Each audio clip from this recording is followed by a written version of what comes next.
سید مکرم اشرف الجیلانی صاحب شاہ صاحب کی طرف آتا ہوں. حضرت یہ جو قضا ہو جاتے ہیں نا، روزے چھوٹ جاتے ہیں رمضان المبارک میں، تو ان کی قضا کا فدیہ کا کیا شرعی حکم ہے، اس کے حوالے سے ارشاد فرمائیں. الحمدللہ رب العالمین والصلاة والسلام علی سید الانبیاء والمرسلین وعلی آلہ واصحابہ اجمعین. جی، قضا روزوں کے متعلق جو سوال ہے کہ جو رمضان مبارک کے روزے چھٹ جاتے ہیں پھر ان کا فدیے کا کیا معاملہ رہے گا. پہلی چیز تو یہ ہے کہ اگر روزے چھٹ گئے ہیں تو ان کی قضا جو ہے وہ لازم ہے، صحیح، فدیہ دیا جائے گا.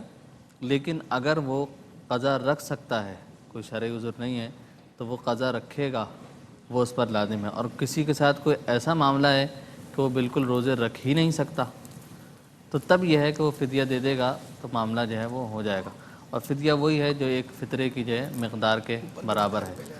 روزہ جو ہے وہ بہرحال جو ہے وہ لازم ہے اور ضروری چیز ہے کہ جس کا رکھنا جو ہے وہ ضروری ہے.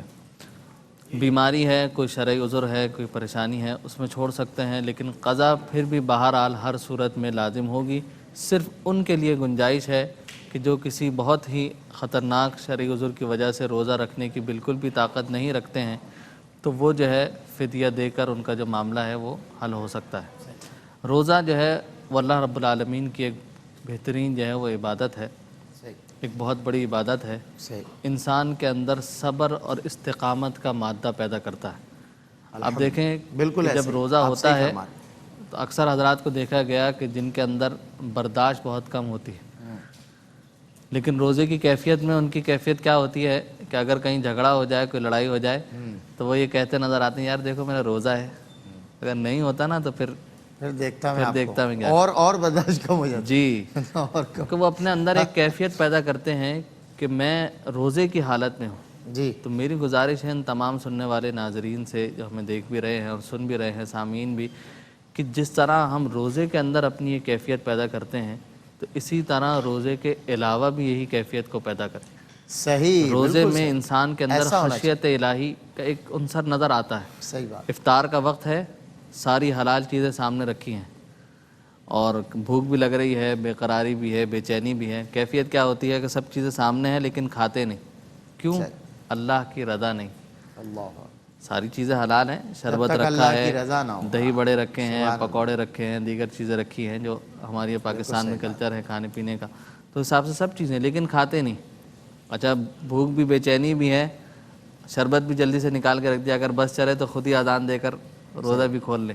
لیکن خشیت الہی ایسی ہے کہ نہیں، جو اس کا حکم ہے ہمیں اس پر عمل کرنا ہے.